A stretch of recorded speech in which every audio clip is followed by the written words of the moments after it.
আজকের চুয়াডাঙ্গায় আমাদের যে বার্তা, এটা কিন্তু আমরা আমাদের এই আজকের যে সম্মেলনের যে প্রতিপাদ্য, যে রাষ্ট্র পরিচালনার ভিত্তি হবে তাওহীদ। আমরা কিন্তু সরকারকে এই প্রস্তাব দিয়েছি।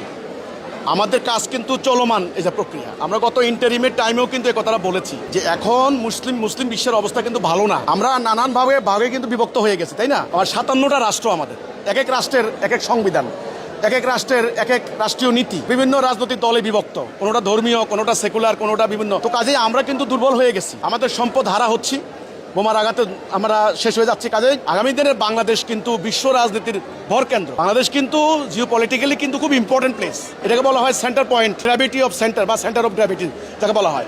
তো বিশ্ব রাজনীতির ভরকেন্দ্র হচ্ছে বাংলাদেশ। চীনের আধিপত্য চায়, ইন্ডিয়া আধিপত্য চায়, আমেরিকা আধিপত্য চায়, রাশিয়া চায়। তাহলে আমাদের এখন কি করণীয়? আমার বার্তা হচ্ছে একটা সরকারের প্রতি, যে তাড়াতাড়ি তাওহীদের উপরে, আল্লাহ দ্বীনের উপরে ভিত্তি করা একটা জীবন ব্যবস্থা কায়েম করেন, গ্রহণ করেন। এটা নিয়ে পার্লামেন্টে আলোচনা হোক, এটা সম্ভাব্যতা কতটুকু যাচাই বাছাই হোক। আমরা এই প্রস্তাবটা নিয়ে কাজ করছি, আমি সরকারের কাছে এই প্রস্তাবটাই দিয়েছি। দ্বিতীয় হলো, বাংলাদেশে ইদানিং আমরা দেখছি যে উগ্রবাদ, সাম্প্রদায়িকতা, মব সন্ত্রাসের একটা মারাত্মক বিস্তার। আমরা বলেছি মব থেকে জাতিকে রক্ষা করতে হলে, উগ্রবাদ থেকে রক্ষা করতে হলে এদেরকে আদর্শিকভাবে মোকাবেলা করতে হবে। ওরা কিন্তু সোশ্যাল মিডিয়াকে ব্যবহার করে, বিভিন্ন মাহফিল, বিভিন্ন জায়গাকে ইউজ করে তারা কিন্তু ধর্মপ্রাণ মুসলমানের ইমানি সেন্টিমেন্টকে ব্যবহার করে কোরআন হাদিসের ভুল ব্যাখ্যা দিয়ে তারা কিন্তু এই উগ্রবাদ ঘটাচ্ছে। আমরা হিজবুত তাওহীদ বলতে চাই, এর একটা সঠিক ব্যাখ্যা দিতে হবে সমাজে, তবে এটার নাম কাউন্টার ন্যারেটিভ বা কাউন্টার আইডিওলজি, এটা আমরা দিতে চাই।